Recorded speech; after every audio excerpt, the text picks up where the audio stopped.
নমস্কার, আপনারা দেখছেন ওঙ্কার বাংলা। এই মুহূর্তে আপনাদের সঙ্গে আমি সুপর্ণা। আসছি বিস্তারিত খবরে। উত্তর দমদম পৌরসভার ১৩ নম্বর ওয়ার্ডের দেবীনগর এলাকায় ঘটল এক হৃদয় বিদারক দুর্ঘটনা। বাড়িতে জমে থাকা জলে পড়ে মৃত্যু হলো মাত্র ৫ মাসের এক শিশু কন্যার। স্থানীয় সূত্রে জানা গিয়েছে, বৃষ্টির ফলে ওই বাড়ির ঘরের মধ্যেই জল ঢুকে পড়ে। অসাবধানতাবশত শিশুটি সেই জলে পড়ে গেলে পরিবারের সদস্যরা সঙ্গে সঙ্গে তাকে উদ্ধার করে হাসপাতালে নিয়ে যান, তবে ততক্ষণে অনেক দেরি হয়ে যায়।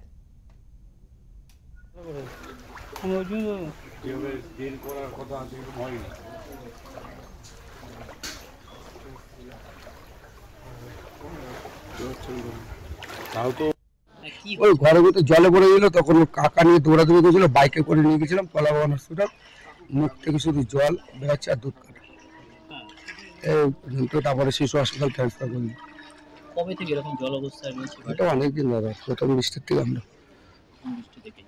কখন খবর পেলেন? আমি রাস্তা দিয়ে যাচ্ছিলাম, কাকা নিয়ে দৌড়াচ্ছে, তখন দুজনে মিলে বাইকে করে নিয়ে গেলাম। কি ঘটেছিল?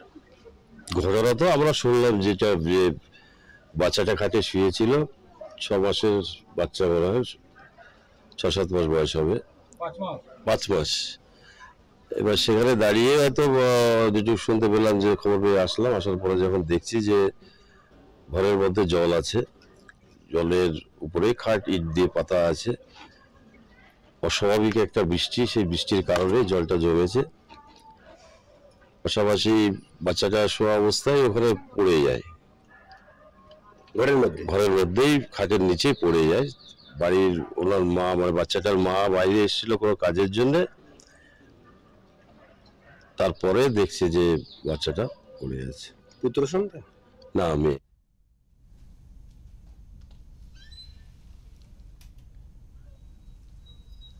আমরা এই প্রসঙ্গে কথা বলে নেব আমাদের প্রতিনিধি মানস চৌধুরীর সাথে। মানুষ, এই মর্মান্তিক দুর্ঘটনাটা কিভাবে ঘটলো? এটা খুব মর্মান্তিক দুর্ঘটনা।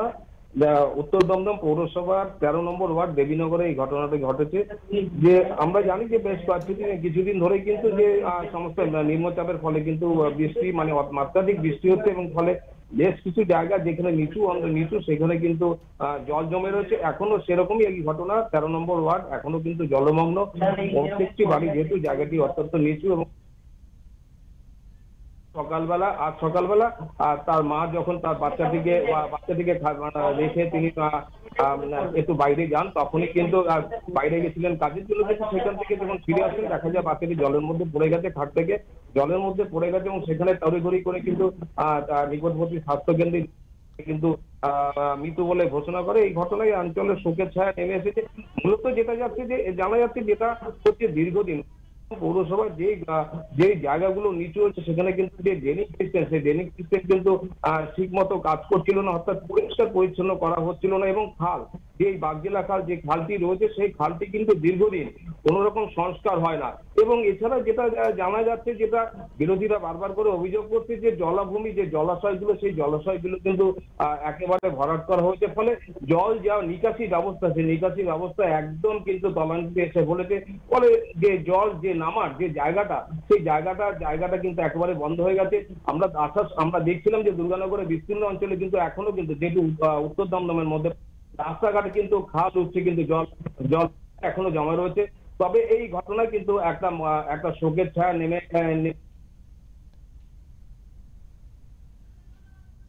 ধন্যবাদ তোমাকে মানুষ।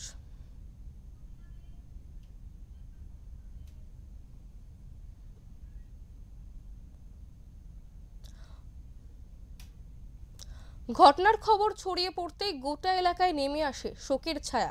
স্থানীয় কাউন্সিলর ঘটনাস্থলে পৌঁছান ও পরিবারের পাশে থাকার আশ্বাস দেন।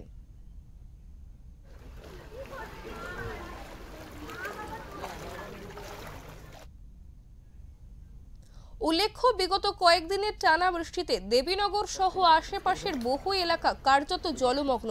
হাঁটু পানি তো দূরের কথা, কোথাও কোথাও কোমর সমান জল দাঁড়িয়ে রয়েছে।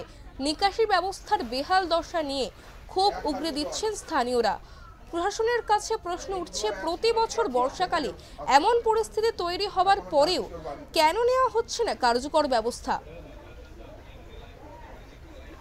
কোনো লাইভ, এইটাই তোমার রিকোয়েস্টে আজকেই লাস্ট আসলাম, আর রিকোয়েস্ট করো না।